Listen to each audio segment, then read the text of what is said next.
Why the entertainment industry? What drives you to make movies? Well, I am a lover of movies, and I originally thought I was going to be an artist until I realized that you don't make any money as a fine artist. And Tell so me about then I it. went, and so then I went into the film industry and, found my way into indie film and realized indie film is equally, not as lucrative. But, hopefully that will change as my career moves forward. But, yeah, I mean, I'm just kidding. But, my grandfather was a well-known writer, and a lot of his, the books that he wrote were made into movies. So I had an interest, obviously, in entertainment because of that. And then I also just was a movie lover from the get-go. So I moved out to California as a youngin' and worked my way up in the business and worked for agents and managers and producers and directors, and initially thought I was going to be a producer. So I spent a lot of time developing stuff, and I produced some things, and then I fell into filmmaking. I think I just decided that, the artist part of me just kept creeping in, and so that led me to make my first film, Rebound, and then I got the writing and directing bug.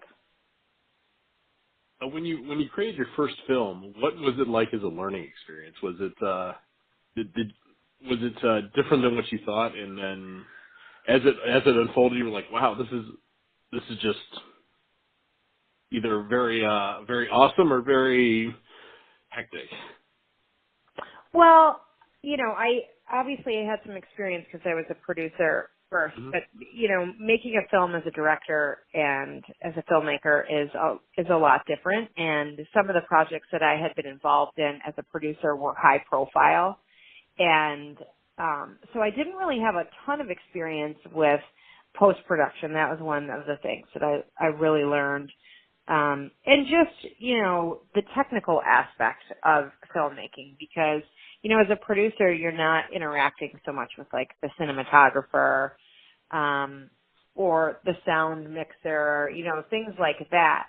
So all of that was super interesting and fun, and exciting as a filmmaker. It's hard. I mean, the lower the budget of your film, the harder the work is. And I think sometimes people don't realize that when they bag on small films. It's 10 times more work, and it's 10 times harder because you don't have, all this money to throw at problems. You have to become a problem solver yourself. And a lot of times that's in the moment. And so, I mean, I would recommend it to anyone, wanting to get in film. Just start making small movies, because that's where you learn everything. And you use that as your films get bigger. You can still use all of that information. It just makes you a stronger filmmaker. Is it a common misconception with newer filmmakers that they're not just going to be the director? They also have to do pretty much almost everything else, either holding the boom mic or actually running the camera or doing sound. Maybe There's not more to that it than. much, but yeah. Well, I know someone that had to do that on a budget of like $150, but that's a rare Oh, occasion. yeah. I mean, I definitely, for my first film, like I was the production designer. I found all the stuff for the decor, and I was the costumer. I mean, we ended up having someone come in, but I purchased a lot of the stuff myself. And yeah, I mean, you have to do all of that stuff, because, no one is going to just give you a ton of money for your first project. So you have to be resourceful and figure out how to wear as many hats as you can. And, but it teaches you. I mean, it's just like working if you own a restaurant, if you don't know anything about running a restaurant or all the moving parts, like, your restaurant is going to fail.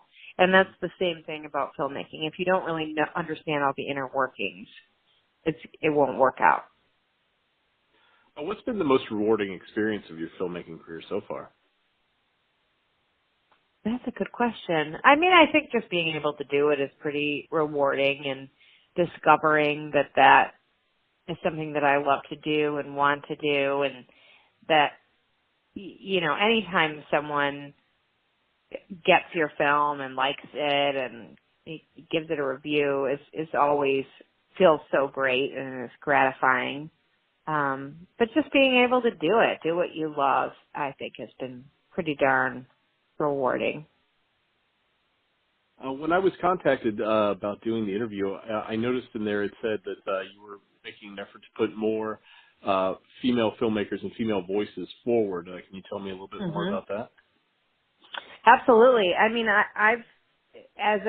when I started out as a producer, I mean, there were far less female filmmakers than there are now, and that was probably 10 years ago. I'm thrilled that it's increasing, but as I'm able to make films and then still produce films, I want to make sure that female filmmakers get a voice, and because the stories are different and there's a different point of view, and it's important that women get to put their voice out there, because we don't all have the same life experience, so films are going to be different depending on who is at the helm. So yeah, I'm a member of a group called Film Fatales, which is female filmmakers, and I'm really supportive and connected with other female filmmakers, because the percentage is so low of filmmakers that are actually women. I think it may be maybe 7% at this point. I think when I made before I made the Iceman truck, I think it was 4%.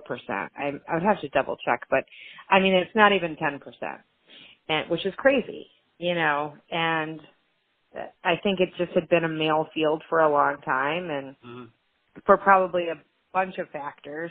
But I think it's a great time for women in film, and the horror community is really supportive of female filmmakers, which is great. So I'm happy to be in that genre space. Out of the women that you spoke to during this initiative, what were some of the reasons they gave why they either were hesitant about getting into it or anything like that? Was there any kind of feedback that could shine a light on why we don't see more female filmmakers? Well, I think there's a few reasons.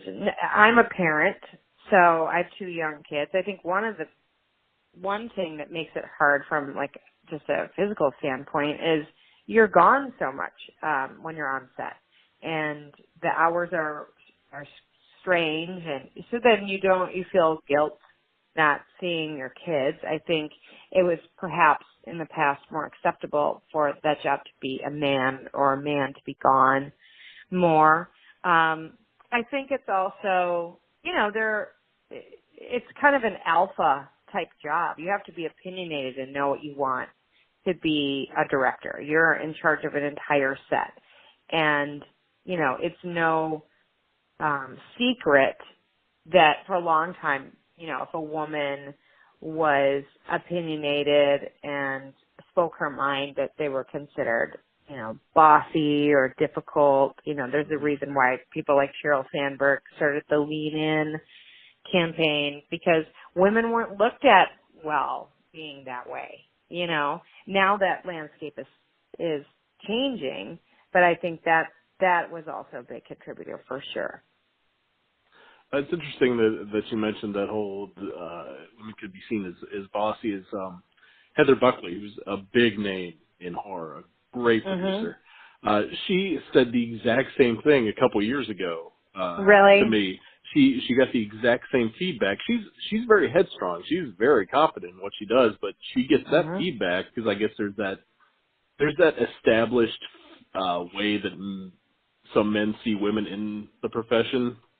The entertainment industry is changing so much. I don't see it quite as much now, but I see it in other professions where if you have an opinion and you show too much strength, you're kind of seen as either bitchy or just being catty, which is it's odd, but I see it progressing more in entertainment than I do in other professions.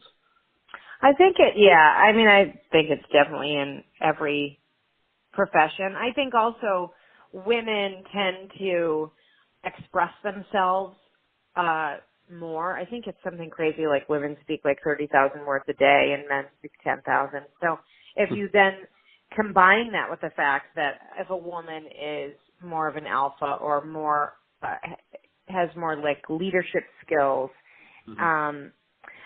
I think the way that women communicate, if there weren't as many women in boss type positions, people weren't used to it as well. So then if you're not used to it, and we as a society have different stereotypes that we place on gender. So I think that was a part of it as well. But I do think it's changing, which is great, and we're all women are trying to make that change with stuff like Time's Up and fighting for that kind of equality. I'm definitely seeing a difference in the films that are coming out that are from female filmmakers. I'm seeing a better eye for color is one thing. Val Vega has an exceptional eye for color. She makes shorter films, but they're still, it's unlike anything I see anywhere else. It seems the female filmmakers are willing to take more of a risk, maybe because they have less to lose coming in fresh to the entertainment industry. That they're not worried about the head of a studio putting the foot down on them, saying no, you can't take these kinds of risk.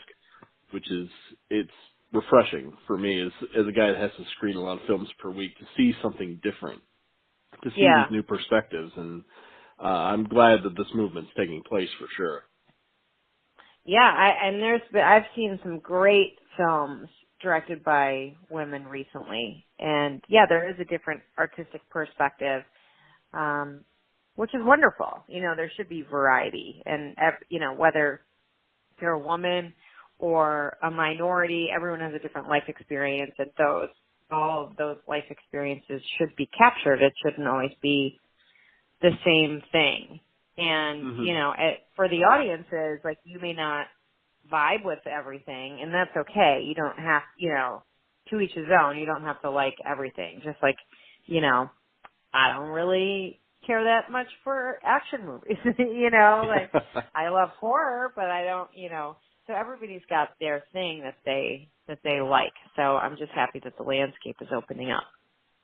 Yeah, and it'll definitely make, as it progresses on, if it takes another 10 years to even get there, I'd like not to be able to look at a trailer and guess the entire movie based off of 2 minutes of footage. Right. Totally. Me too. Who are some of the female filmmakers that you're working with, and what are their projects? Well, I'm not producing anything with a female right now. I do, though, have one project that I am in talks with a female director. So I don't really want to say unless it's like official, but there's definitely a female in my group that I have gravitated towards her sensibility, and she's very artistic, and she's had things in Sundance, and I would love to work with her as a producer. And, I'm just continuing to meet more women in my network. So, and there's a lot that I really admire. If they're not snatched up by people like Blumhouse, I would love to work with them. They're feeling a lot of pressure recently. Yeah, it seems like Blumhouse and Netflix are just sucking up all the rising talent everywhere. Well, there was that thing recently where Jason Blum said that he would hire more women directors if there were any who made horror or something like that. And like the internet blew up because I think he mentioned he's offered something to Jennifer Kent, who did The Babadook, but there are hundreds of women who have made a horror film. And so I think that a bunch of websites were compiling lists for him because that was like the dumbest possible thing to say. It's interesting that people in this industry aren't more aware of what goes on the indie scene. Especially, I worked in the horror industry for 12 years. So Mhm. you get a plethora of indie films made by women. And to say that there aren't enough female filmmakers Well, I out don't there is, think he is I don't think someone like that is really watching all really small oh yeah, indie he's films. delegating it out. Yeah, and I think that the horror community is great for discovering indie talent, for sure. hmm I Yeah. don't think mainstream websites are as good about it as the horror community is, as the horror websites. Yeah, that's true.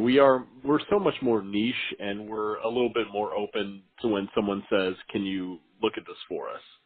So yeah, Mhm. I mean, I'll look at anything, almost anything that that hits my desk.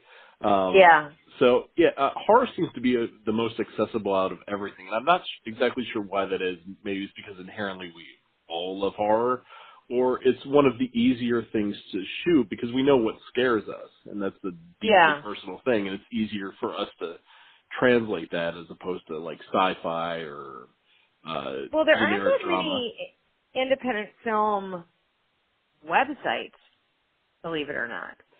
I No, there's mean, there's not. like IndieWire, and then there's like a handful of others. But if you think about how many horror websites there are that review horror films, I mean, there's hundreds, hmm and so there's far more availability for exposure for filmmakers if they are genre filmmakers. And there, with regard to indie genre films, there are some great films, there's some stinkers, there's some things that you can see the potential in the filmmaker, even though certain things weren't great.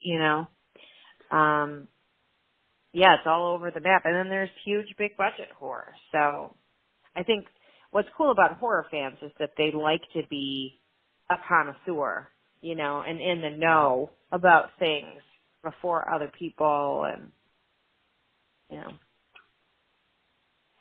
When it comes to getting films out there for newer filmmakers, is submitting to local film festivals the best avenue to go, or should they seek somewhere else to try to get their work noticed? I mean, I would say yes, local film festivals are great. I think mid-level and above, you have to really have someone famous in it, to get into a festival. Unfortunately, that's just the way that it is.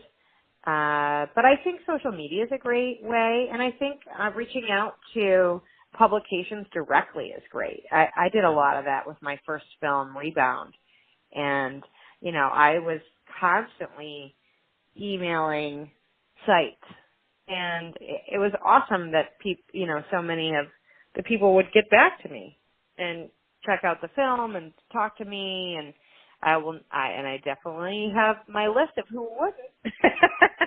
You know what I mean? My mental list of who was too cool for me, at that time, and but there are so many people that were great, and those are the people that are so wonderful and who love film, and I would say that websites like that are pretty receptive. So that would be my advice to filmmakers. Absolutely apply to some festivals, especially where you live, because then you're going to have a leg up. But don't break the bank applying to film festivals.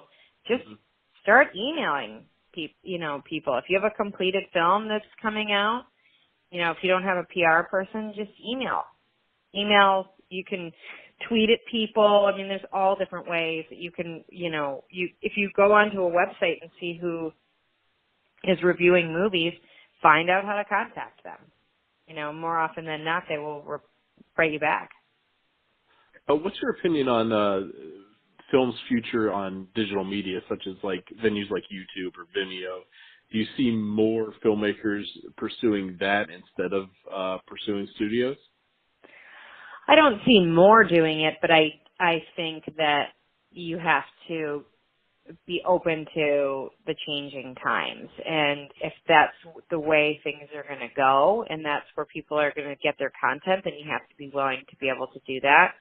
I definitely think young filmmakers are probably going to be more apt to do that. And I mean, I turned 40 this year. So I'm like on I don't know I can't remember, I think, am I a zillennial? I don't remember what the name is for my age range, but I'm on like the edge of technology, you know, where I had the internet in high school, but I didn't have a cell phone in high school, you know, so I do know what it was like to have the internet in school, but there's like generations that, you know, only know technology, you know. So I think you have to be open-minded. Filmmakers shouldn't, I don't think, poo-poo how times change because, you know, you have to be able to move with change. So I'm open to all different types of avenues of getting content out there. And as far as getting your content out there, where can people go to see the films that are in your catalog? Well, the Ice Cream Truck and Rebound are both on Amazon Prime right now. So that's good. So you can see those for free. And then I'm shooting my next film, Hunting Season, early next year. And that stars Jamie Lynn Sigler. And then after that, there's a project I'd like to do right after it called Payback's a Bitch, which is also a genre film. So, yeah. That's mainly it. And then you can find me on Instagram. I'm Megan Freels Johnston, and then my Twitter is #1Megan, and I'm definitely pretty active with the horror and film community and women in film community. So I'm pretty active on social media.